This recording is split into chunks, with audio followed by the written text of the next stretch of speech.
everyone. I'm Sarah Soell. I'm the Executive Director for the Down Syndrome Association of Central Oklahoma. And I am Kathy Trout, the Office Assistant here at DASCO. We're excited to welcome you to DASCO Up for Discussion, the podcast where we talk about all things Down syndrome.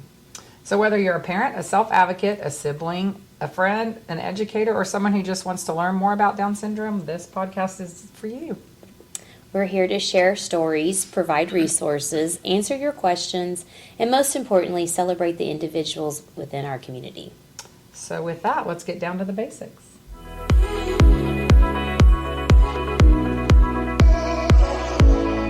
right, to kick things off for this segment, we are talking about education. You can see those are the words on our shirt: educate, empower, and enhance. So with that being said, Kathy, what were some of your first experiences of getting started with transition into school with Addie? Okay, well, we initially worked with Sooner Start, who helped us transition into the 3-year-old program, and it was interesting. I remember one of the things that at 3 years old they can ride a bus to the school, and I was terrified. I followed the bus the first day, which they didn't take too kindly to, but I just didn't know. I mean, Addie had been at a daycare where it was an all-inclusive daycare, so there were typical and special needs children there, and she flourished there. So I was scared, I was terrified, but I knew that she was ready. So that was kind of my first jump into that. Kirsten kind of had a similar situation. She started out at a private daycare, and then we transitioned into pre-K, just starting services first. So her first IEP, for those of you who don't know what an IEP is an individual education plan. We sat down with her team and talked about what services she might need. So speech therapy is what we started out with, occupational therapy, and physical therapy. So she was getting those at school. And I would have to take her at 7 o'clock in the morning before work, drop her off so she could get all of those services done, drive her to daycare so she could do her private pre-K program there. And then we did that for a couple of years. Then she transitioned to kindergarten, and that's when we had like our real first IEP to talk about her, education goals as far as, reading, writing, all those fun things. And I remember sitting in the room thinking, what is a goal for her? Like, I didn't even know what to put down on a sheet of paper. And I really trusted the team, which is usually the special ed teacher, the principal, and other administrators, and the special ed director. And I really, kind of relied on them to tell me and help me. And I realize now that's not the way to go. Yeah. You've got to be a little more proactive. And I think in that first meeting, Kirsten said she's been in almost every IEP meeting that we've had, whether she understood or not. She was always part of the process because I knew immediately that, this was about her, and I needed her to recognize that this was about her. So that was kind of my first initial IEP, transition. You have anything else about yours? No, as you sit there, I mean, I knew going into it the things that we were going to ask for because I felt like I had really prepared myself. So that's a huge something that I would recommend all parents do. I know it's hard to know what you need, but you know your kid better than anybody, I think. And so I think it's so important to ask for everything you think would benefit him or her, and then hope they give you part of it. Right. But I definitely didn't go into it thinking the administrators knew my kid better than I did. So it was interesting. Addie did do a lot of inclusion younger, as she was younger, but I had to advocate for it every single step of the way. I was very fortunate to have a couple good teachers. And when I say good teachers, I mean those that really fought for us as well. They saw the potential in Addie, and so I think that helped a lot. So I think I can share a story because once I kind of got my bearings underneath and I kind of realized, like, oh, this is not how this process is supposed to work. I need to be a little more forthright. One of her special ed teachers, one of her goals was her, learning to use a pencil and write her name. That was a goal for the year because I was adamant that she was going to write. And the special ed teacher told me in the IEP meeting, well, we don't really consider that a goal. We don't think that she needs to learn to write her name because everything's going electronically. And I looked at her and said, yeah, she's going to learn how to write her name. I said, imagine if you could not sign a document or put your name on something. I said, at least she could write somebody a thank you card someday, or tell somebody she loves, write out "I love you." So I immediately thought, okay, you're not on my side. You've got an uphill battle. Yeah, yes. this is about you're not about Kirsten. And from that moment on, I was like, yeah, we're going to learn to write her name. And guess what? She writes her name now. Yeah. And sometimes she writes it with 2 hearts at the end or 3 hearts if she really likes you. So, we learn to write our name. Yeah. I mean, it's as simple as that. And the fact that we even have to make a goal that writing our name is important. To me, what's so discouraging about that is that the teachers who we entrust our children to, who Yes. are the special ed teachers, you have to tell them what the expectation is. Yeah. My hope is that all special ed teachers go into this as, I expect you to give your best, no matter what your best is, no matter what your level is. And we might put that as a goal initially, and you're not there yet, but that's the goal to get there. We want to get to the next step, to be able to do the next best thing for you. And I get all kids are different and all kids are at different levels, but to not encourage them to be the next step better, Right. or the next best step is doing a disservice to all of our kids. So Let me ask you, was Addie potty trained when she started school? she was, yes. Okay, Yeah. Kirsten was still learning to be potty trained because she was fully potty trained at 6 pretty much. So that was one of the Yeah. obstacles we had to encounter. And so with that, because she still needed assistance in the bathroom, she had an aide full time. And I remember all the discussion amongst parents, like it's going to be hard to get an aide, to have full time with your child, but you're going to have to push for it and ask, and don't take no for an answer. So I was kind of fortunate with that, but years later, they did try to pull off the aid service that she needed. Right. And it wasn't like Kirsten really needed an aide Yeah. for everything, but just to make sure she got to the right classroom, or that if she needed help in the bathroom or help in the cafeteria, to get her food because she may not be able to carry her tray because she was so tiny, I remember. Or, help her get on the bus because, those steps were kind of big to get on.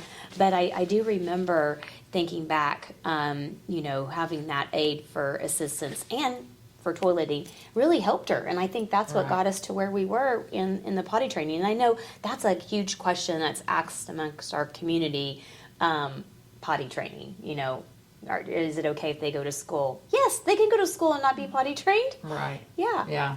Make that a goal. Yeah, exactly. Yes, I agree.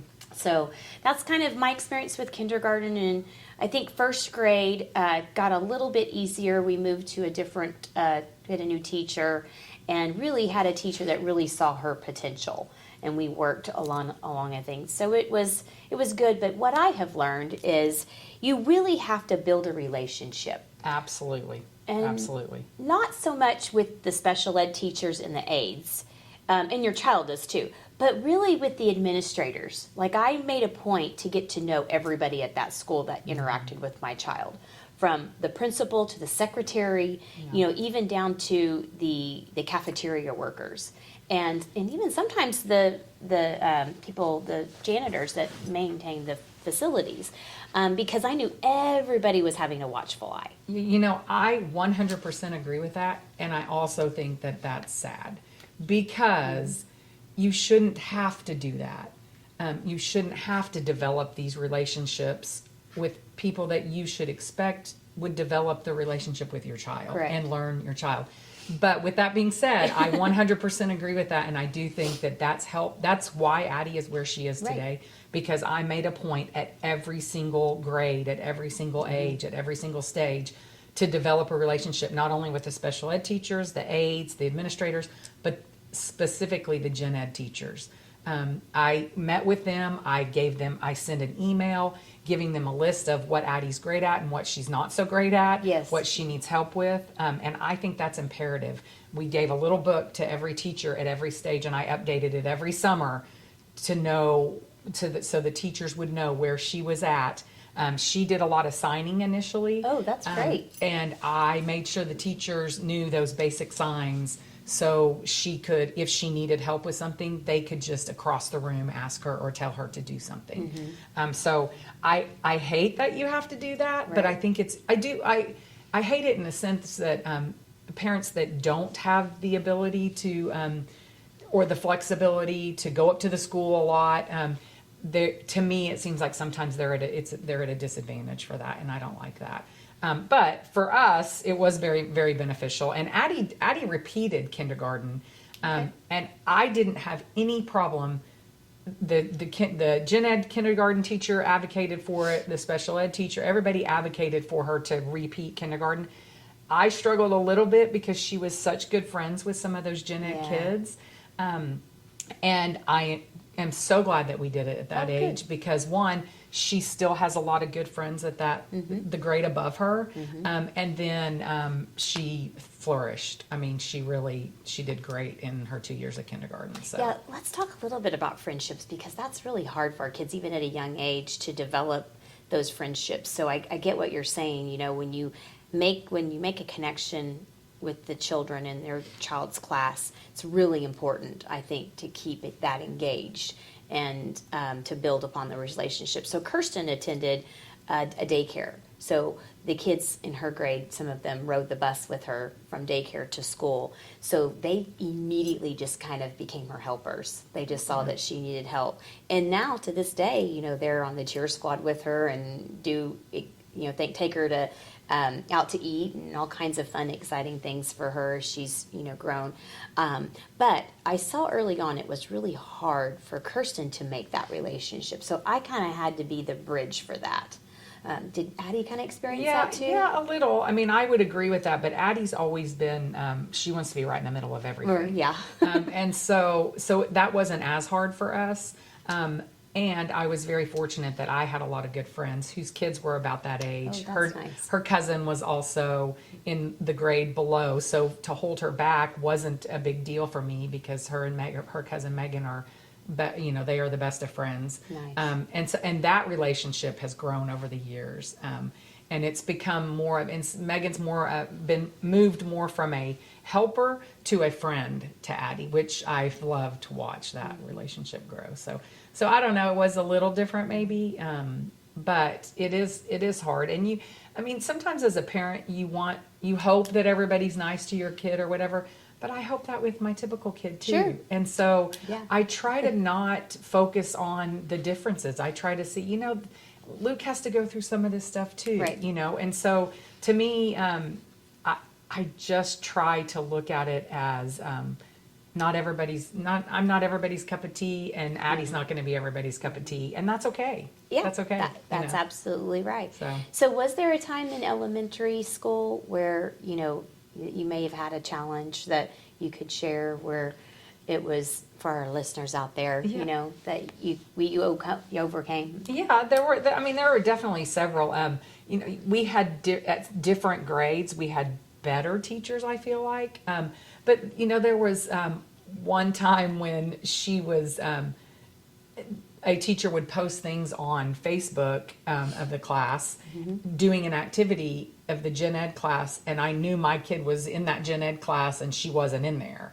Oh. And the response from the teacher was, well, we forgot about her, or, and I'm like, forgetting about her is not a good excuse. If she refuses to come, which I knew my kid wasn't that kid, and so Right. I knew she would have come. If she refused to come or didn't want to come at the time, I get that. But to forget about her, I'm not okay with Yeah, that. I wouldn't be either. And so I think, and I also, because I also at one point was subbed a lot. Yes. And I got to see the teacher's point of view as well. So it is a challenge, because you've got all these other kids, and especially in this day and age when you've got too many kids in a classroom, in my opinion, Right. You've got to remember to get all the kids. And so I do specifically remember in third grade, if ever she was like forgotten or left out, Miss Karat was amazing. She would stop what they were doing and they would redo the whole activity so Addie could be a part of it, That's awesome. which was going above and beyond. So I appreciate those times. But so there were some of those that, and I'd be like, why? So I'd immediately email the teacher and be like, hey, I noticed Addie wasn't there. What's going on? Just please be mindful. And I tried to not be, my initial response is, what the H? Why can't you remember my Right. kid? But I tried to be mindful of, they got a lot going on too.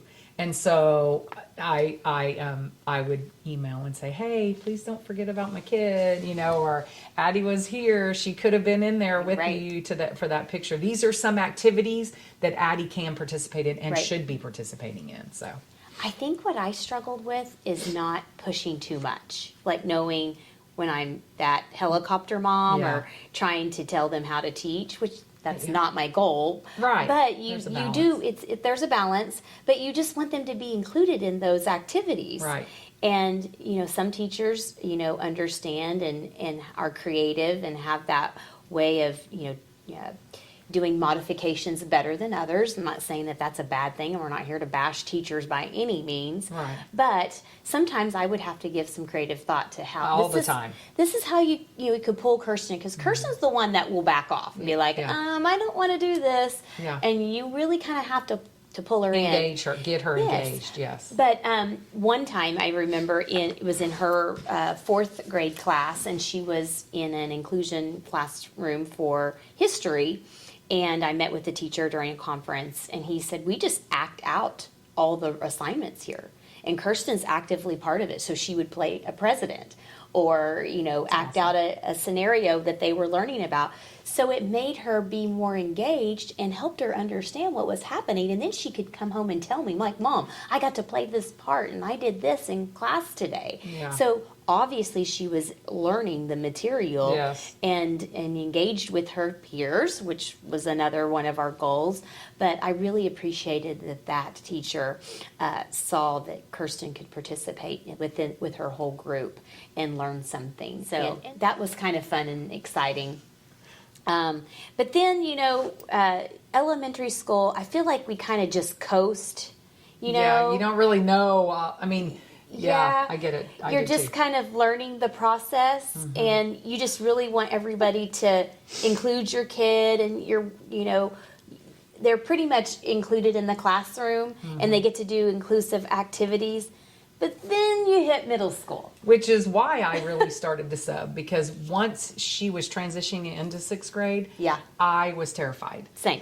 I was like, too. oh my gosh, I hope these kids middle school kids are a whole different breed. It is. And I was like, I hope they're not mean to her. I hope that, but I also knew Addie's pretty strong headed, and but not a lot, some of our kids are not that way. And so Correct. I was terrified. I wanted to make sure that what I was sending her into was going to be beneficial to her. So I started subbing a lot more. In middle school. In middle school, yes. Specifically in the special ed classroom.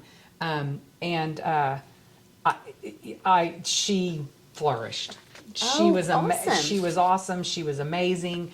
I, again, had to advocate every step of the way to get her to be able to be included. She was in regular science and social studies, math and reading. We had pulled back a little bit. And, there's a lot of studies on full inclusion Right. is one of the best things you can do for your kids, which I agree with, but I feel like you also need to know your kid. Right. And that in English and math, it was stressing her out a little bit. We did Kumon with her. We did a lot of extra things with her. She could read.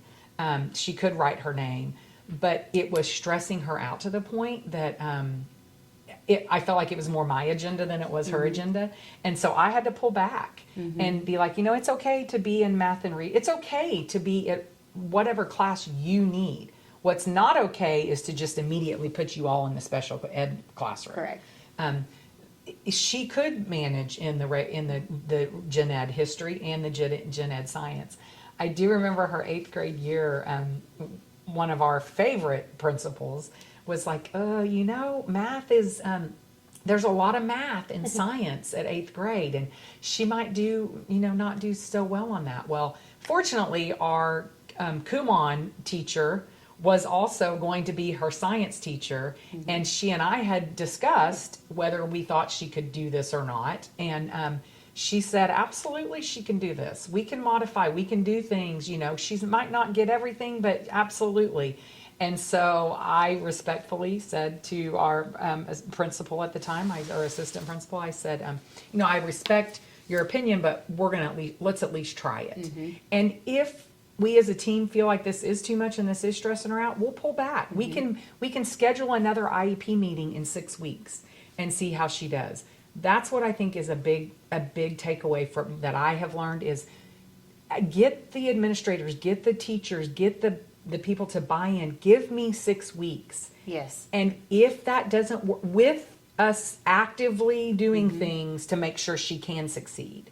If it doesn't work, I'm willing to pull back. Right. Yeah, I don't want to stress my kid out. Right. But I also don't want her to sit back and not do something that she's capable of Yeah, doing. it's meeting them where they're at Right. and making adjustments. And I'm glad you said that 6 week, because I forgot to mention throughout Kirsten's process of her IEP, I always had a check-in like within the month to see where she's at, to see if we need to adjust her goals, or to just see how she was adjusting to the classroom setting and her new teacher at the beginning of the year.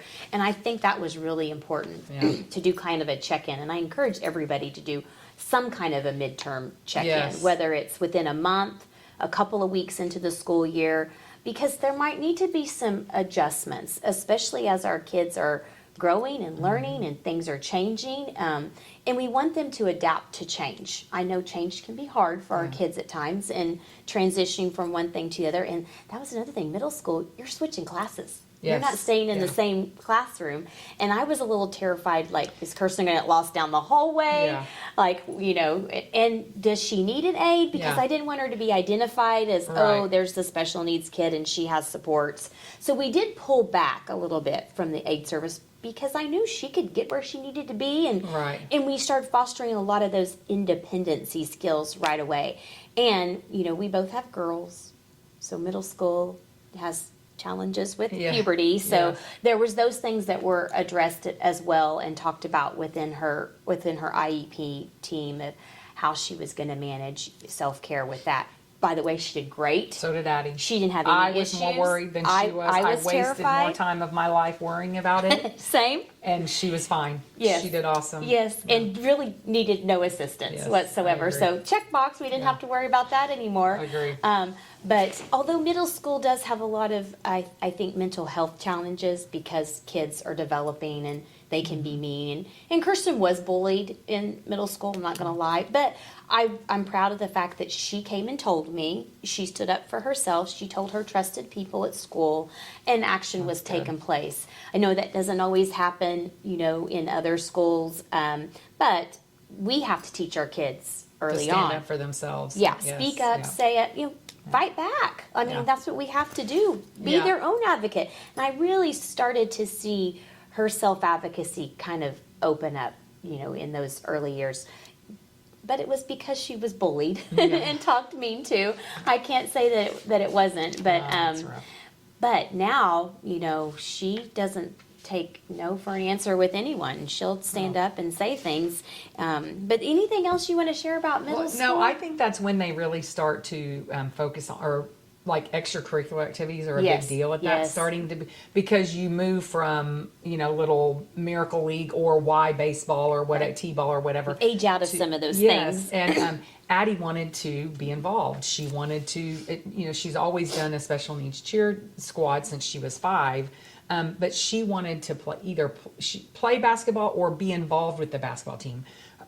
Her niece, or my niece was on the, she wanted to be involved in all that. And they did, I thought I had to advocate for it, but she became the manager of the basketball team and, of the girls basketball team. Loved it. They all Nice. embraced her. It was great. The coach was awesome. found ways to include her.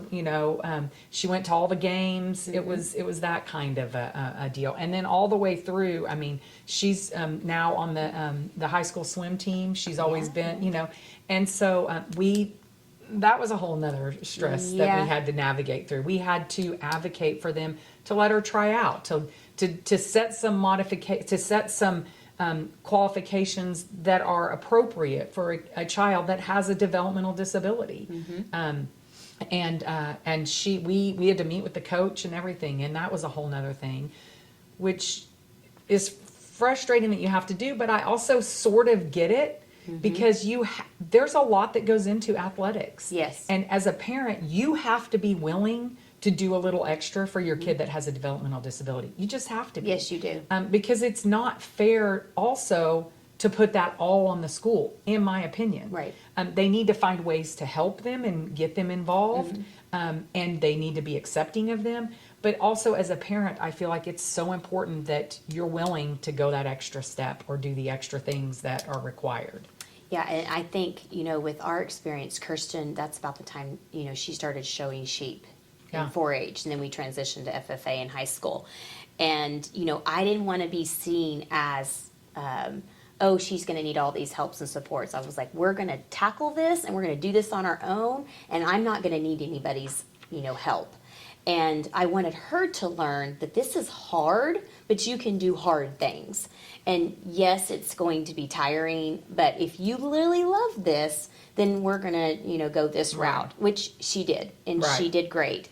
And I think the support that we received from the 4-H organizations, and then it was phenomenal to see parents see her showing, like, Oh, same with swim. Yep. She can do this. Like, she can manage an animal. Yes. And then, I slowly was teaching her grooming techniques. But, she had to set up a detailed schedule because she had to walk her lambs when she got home, and all the things to take care of them in her feeding program. So she did really well. And, and then I think people started to see her in a different light. Yeah. And I think that really... she's capable. Yes, and that really made my mama heart feel really good. Like, she can do this, and she gets to do this with peers, and she's not judged or seen differently. She's just out there doing something. I kind of regret not letting her do cheer in middle school. But we just had so much on our plate, and I didn't know that I could manage that. And that goes back to parent involvement is so important. Yep, and so you kind of have to pick and choose the activities that you can be 100% involved in as well. And if they need supports and services there. And I will say middle school is where we kind of pulled back on services, and I wish we hadn't done that. So we had speech and occupational therapy, all through elementary school. We didn't do PE or physical therapy because she did PE and other things outside. So I didn't really feel like she needed that. But I still wanted to focus on fine motor skills and, of course, speech development because that's so important. And Kirsten had a lot of surgeries in that elementary and middle school age. So we pulled back on occupational therapy in middle school, and I wish we hadn't. Because there's a lot of self-help. Do you feel like you pulled back because the school said? Yes. Yeah, so do I. I feel like I did that as well, and I shouldn't have. Same. And I do, speech we continued the whole time. We did too. But like in high school specifically, they were like, we'll just move to consultant. Yes. And there's so many things that she could have benefited from if we had kept her in OT. But there's also a balance because you have to decide, time. I would swim has done more for her. And so I didn't want to lose that for sure. So you do as a parent have to decide what is more beneficial. Would OT have been beneficial for her to continue? Yes, it would have been. Yeah. Absolutely. And there are times when we poured a little bit more into because of some of the behaviors she was having, like carrying 15 bags to school. Correct. Or your backpack weighing 50 pounds. And those are some OT skills. Those are some behaviors that OT can focus on. Yeah, Kirsten's obsessive compulsiveness started right about high school. in middle school, high school, and I just wonder, like, had we had some supports in earlier, Right. would it to manage the stress? Yes. Because would I she feel be like hoarding stuff like she that's- is now? Yeah, that's why those things don't get addressed, and that's why they tend to exacerbate if you don't address them. So I definitely think that. But I will say, Kirsten did tutoring here at the DASCO office, and that was Yes, great same. for us because our tutors met her where she was, but also helped the teachers in middle school and transition to high school, like keep her on the same track. Yes. And that was really, really helpful. I will say, just in my own personal experience, because now we're not promoting Kumon by any means. This is not an advertisement Yeah. for that. But I will say those services outside of the classroom Yes. are really helpful Yeah. and Well, do a lot of good. Yeah, Right? and they give you ideas, and even Karen here at our tutor here, Yes. she was like, "You need to ask for this. Addie can Yes. do this. You need to ask." So she gave me ideas of things that I needed to go back Correct. and ask for, Same. which was very helpful to us. So just not just the school, but outside services that you get for your kids are important. I Yes, think. and I think it just gives a different perspectives and allows you to, even have a different mindset going into that IEP as they Yeah. grow into middle school and high school. But middle school was not as bad as I thought it was going to be. Yeah. And we had some pretty amazing teachers at our school, and her supports there. And she got to start Special Olympics because our school brought it back then. But then we got into high school, and I was terrified of high school because she was going to be by herself. I didn't have, anybody to watch over her. Addie had already graduated. So I was just terrified. I was terrified about, how she was going to get there the whole day. Could she last that long? How the kids were going to treat her. So I immediately thought, okay, she's going to be an FFA because that's an easy transition from 4-H, and she's going to try out for cheer, knowing that because of IDEA, our kids can do those extracurricular activities and have to be part of those teams if there is not a special needs squad or team, then they by law have to be part of the varsity team. But I know I was just completely deer in the headlights and really didn't know what was going on. And it was a new teacher, Yeah. new environment, and I wasn't even sure how Kirsten was going. But she, you know what?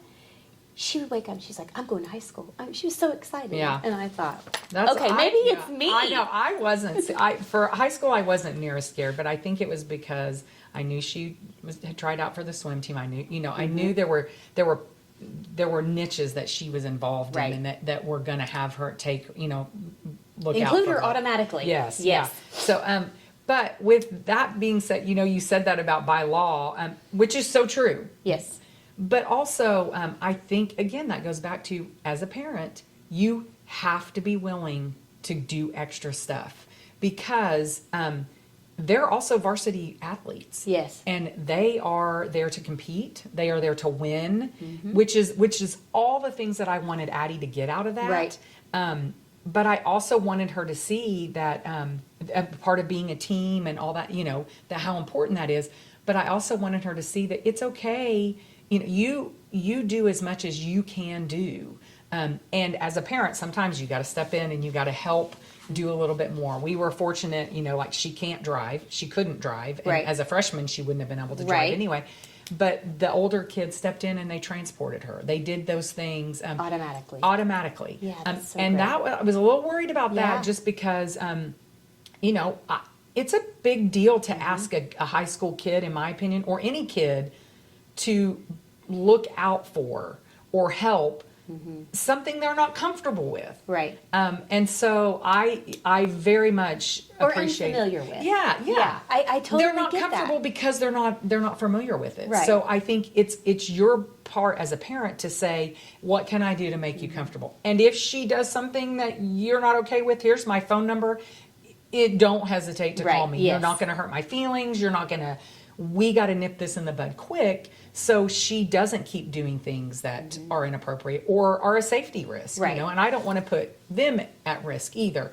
So there's a fine line when it comes to that. There You is. have to be willing as a parent, if you're asking the school to include your child in varsity sports, you've got to be willing to step up and do more Probably things. more. Yeah, Yes. I and, agree. And not, I mean, I had an expectation, and I know the law protects us in certain Yes. things, but, you know, there were certain things I wasn't quite comfortable with yet, and I wasn't, and not because it wasn't just me, it was, I wasn't sure if Kirsten was ready for that next step. Yeah. Like riding the varsity bus with all the cheer and pom girls. That could have been a little overwhelming for her. So I really just asked Kirsten questions. But one of the things we did kind of throughout her whole academic career, you had mentioned, you know, you did those notebooks. We did a one-pager every Yeah. year, and everybody got a one-pager about Kirsten.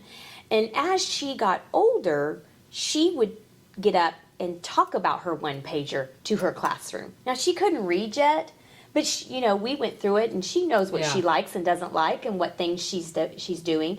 And so I think for the students especially, and the teachers, to hear her state her one-pager, what she's I think doing. that's a good idea, yeah. And it really helped with her speech too. Yeah. Like, well, we're going to give her a one-pager today, Yeah. and that's one of your I think- checkoff yeah, goals. I think that's a good and idea. you know, you've got to work on that.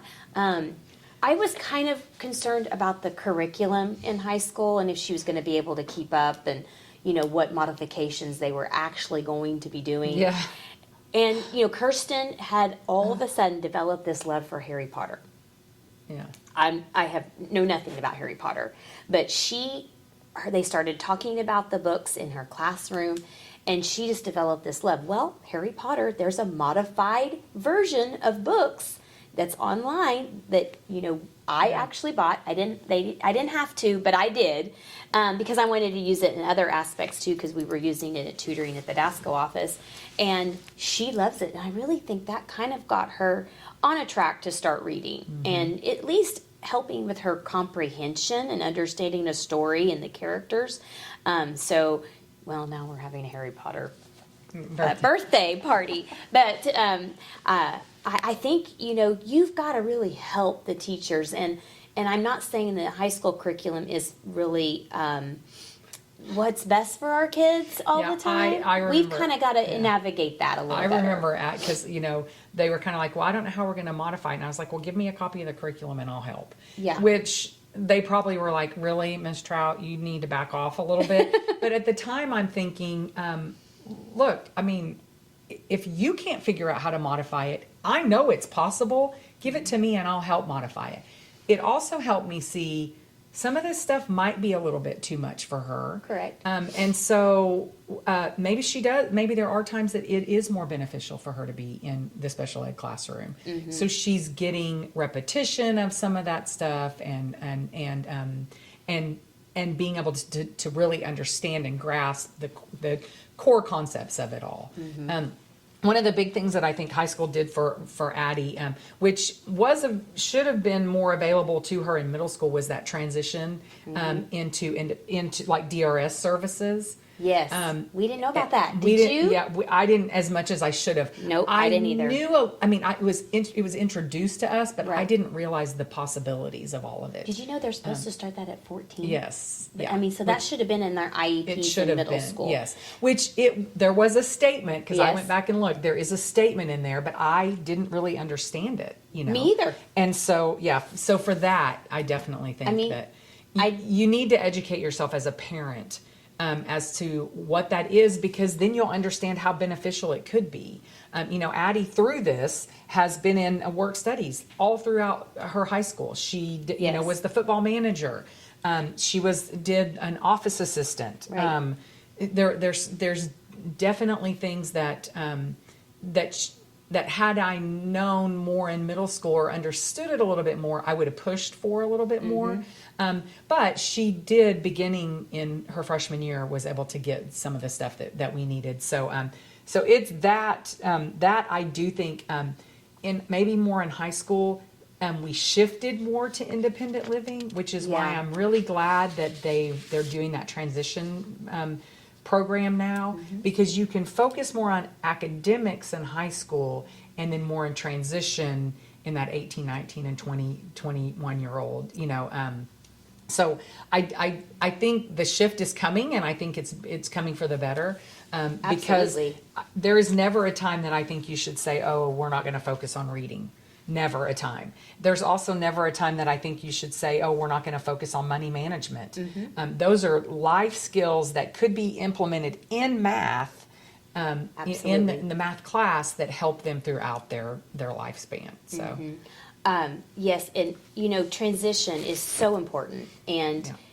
I just want our families to know how important DRS services is and what that is. And if you need extra help with that, listeners out there, please give us a call, because Kathy and I can really help navigate that. But those conversations need to be starting in middle school. Yes, yep.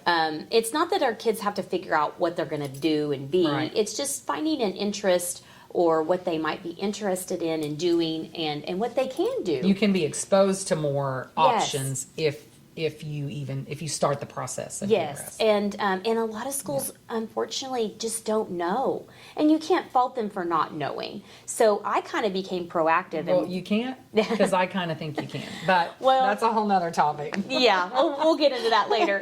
But I've just been sending my teachers information, Me too, like, yeah. oh, here's an article about DRS Yeah. services, or here's some more information about transition, or oh, here's a camp they can go to, Yes. Best Up Camp, which Kirsten's doing this summer. So I think there's just, what I wonder sometimes if it's just overwhelming, It is, yes. and they don't. I mean, it's overwhelming for us. Yeah, it Can is you overwhelming imagine? for us. And then, they have, 20 or 30 special ed kids in their class, and it's a lot. I mean, Mm-hmm. It's it a is lot to from, manage. and so I try to look at it from the teacher's Yeah, point of view as well. But also that's what I have a master's in education.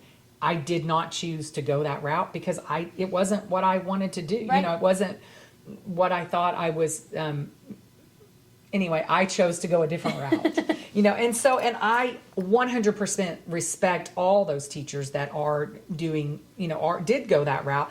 And for that, that's their job. Uh-huh. And most of the good ones, it's not just their job, it's their passion. Absolutely. In my opinion. I mean, there's no and Addie, doubt. we've been very fortunate that Addie's had a lot of really great, amazing teachers that have been fully invested. Even some of these alternate certified teachers are some of her best teachers. Well- And I know you're right. There are a lot that aren't. And I do think that's important to be aware of, and to make sure as a parent you're educating yourself on that. Well, I think it goes back to what we said earlier. It goes back to building the relationship Yep. and setting the expectation. Yes. I mean, just recently we had an IEP review in January to see where Kirsten was at, because I could just tell she was pulling back on some things. Well, she wasn't participating in cheer practice, and she didn't want to go to ag. And I said, hold it. We are not doing this. And Kirsten was sitting there, and of course she's putting her head down. And they're like, well, we just didn't know how far to push her. I said, push her all the way. And if she's not doing these things, you need to call and let me know, because guess Yes. what? There's going to be consequences at home. That's why it's important to have an email communication track with your teachers. However, Absolutely. when you said have a check-in point, that's great too. Yeah. But like a monthly email, how's it? Anything I need to address, or you would Progress hope report would be great. You would hope that the teachers would send progress reports, or you would hope that they would email you if there's a problem.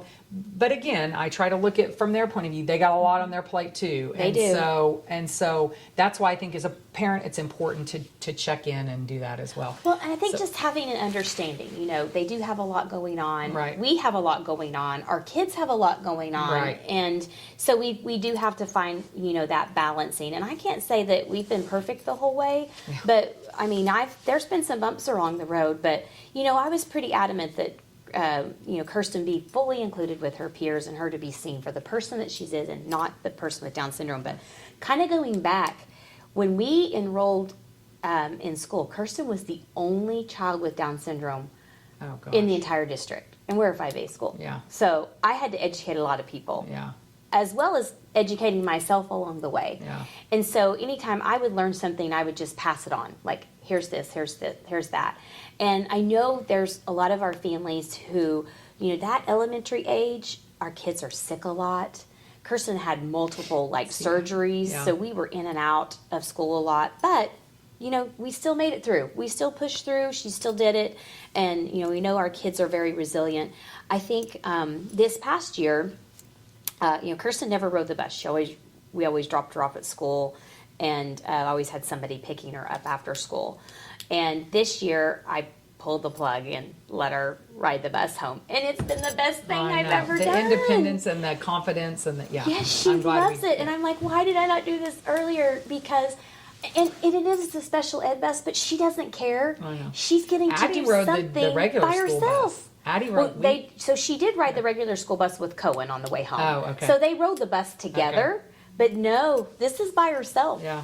And I'm like, well, I can pick you up today after school. And she's like, no, I'm riding the bus home. Yeah. And I think it's because she has that time to herself. And, you know, we all enjoy our Yes, time. exactly. So I Yeah. guess, you know, she does too. But I've really started to see, you know, her independence flourish and her to want more of it, you know, Right. now that she's gained that independency of just riding the bus by herself. And you know, we've started out being home by herself in segments, and that's worked out great. And really, you know, she's most of all, and I'll just say this, she's happy, Yeah. and she loves school. She loves her teachers. She loves everything about it. Whether she is, you know, going to all of her classes every day, maybe that doesn't matter. But the fact that she's happy at school and she is learning some things and doing well, at the end of the day, Well, yeah, that's and all I that think it's matters. important that the expectation is that she is in her classes every day.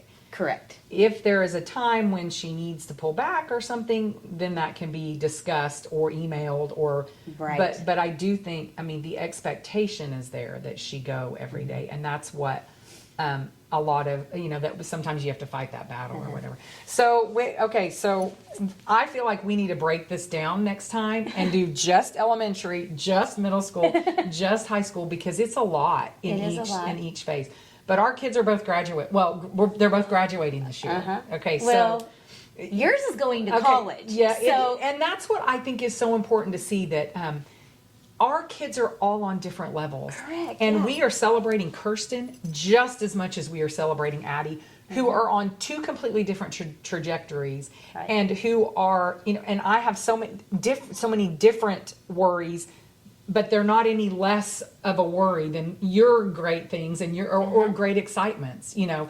So I think that's important to realize that, you know, we have this, our kids are pretty much the same age. Mine was born in March of 2006, and yours was July of 2006.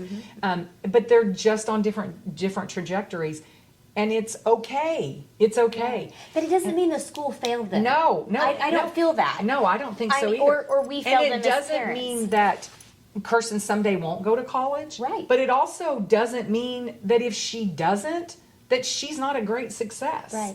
And College that's isn't what for I, everyone. it's not. It's not for every typical kid either. You Right. know, I mean, I don't know that my son, who's 2 years younger than Addie, will go to college. Maybe he will. Maybe he'll do a trade school. Maybe he'll go play football. You know, Right. maybe he'll do something. I don't know. He But gets to figure that out. he needs to figure that out. And I think that's what Addie did. And I think that's what Kirsten's doing. And I Mm-hmm. think as a parent, you've got to let your kid have some input into this. And you've got to let them figure it out. Absolutely.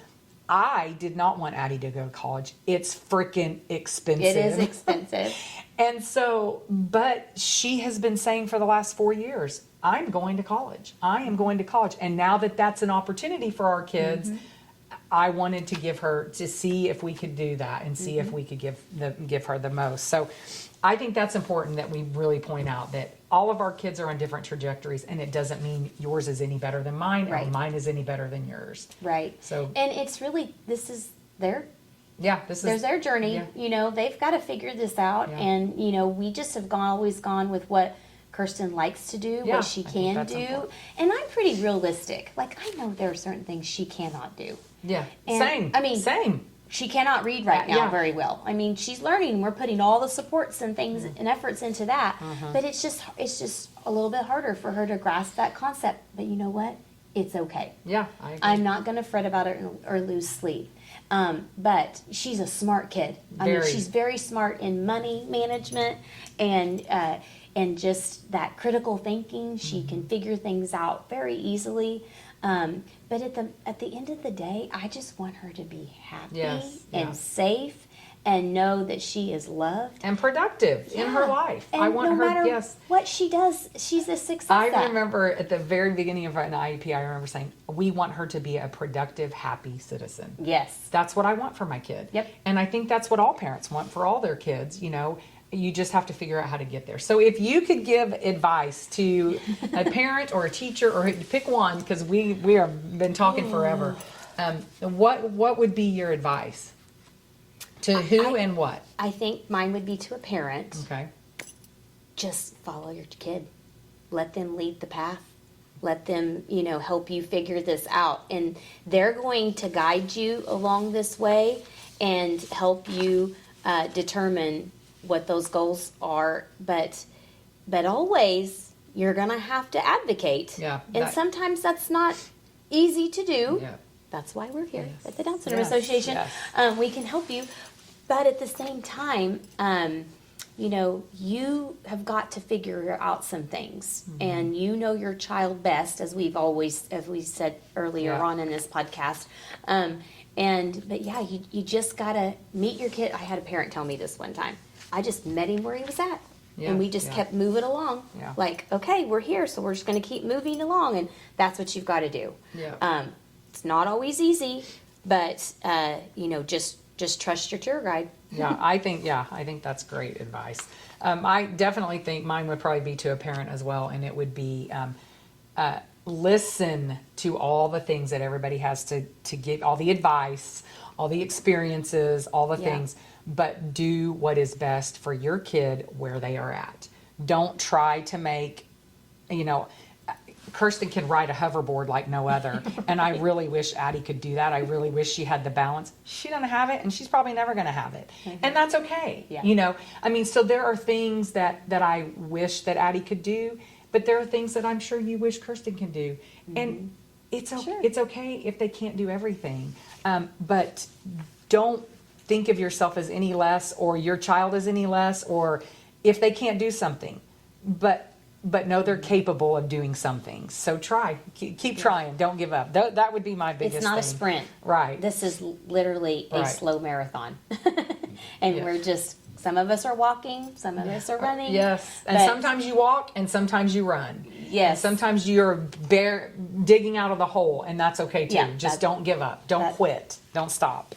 And I will tell you, this continues on from high school, and as Kathy and I are entering adulthood, our advocacy probably is a little bit harder, and In there's some ways. and in there's some some more ways- challenges, but we're also trying to instill those things in our kids to advocate for themselves even Yes. more, so we don't always have to be the voice.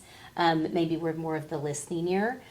So that's probably the next phase of what we're getting ready to talk about. And if anybody out there would like to share their experiences beyond the years, let us know. But, if you're listening today and you're somewhere on this journey, whether it's the preschool jitters or graduation or college, whatever that is, you're not alone. We're here to help you. We're here to share those thoughts and feelings and give you the advice that we've been through. Yeah, that's so true. Like every stage brings its own challenges and it brings its own joys. But we DASCO, we are here to help. We're here to Absolutely. give advice, or to just listen, or just give you a hug, or tell you to suck it up. It's time to get real, and you got to fight for your kid. We're here for all of that. And we don't know everything. I mean, these are just our We don't? experiences. No. These are just our experiences and what we have kind of learned and what we have learned from other families. And that's kind of how we've packaged, our experiences together. And I know I've definitely learned from other families that I've met through the organization, which have helped me, establish all the things that Kirsten needs and get those things set up for her. But, thank you for joining us today on our episode of DASCO Up for Discussion. And don't forget to subscribe, share, and connect with us online at dsaco.org or by emailing us at info@dsaco.org. We're all in this together, and we really would like you to share your experiences with us or what you would like us to talk about. Yeah, so this is only the beginning. Stay tuned for more conversations on healthy advocacy, inclusive communities, and stories from self-advocates and other other supporters of the Down syndrome community. Yeah, until next time, keep showing up, keep advocating, and never forget that your child can do amazing things. And at DASCO, we educate, empower, and enhance. So thank you for joining us.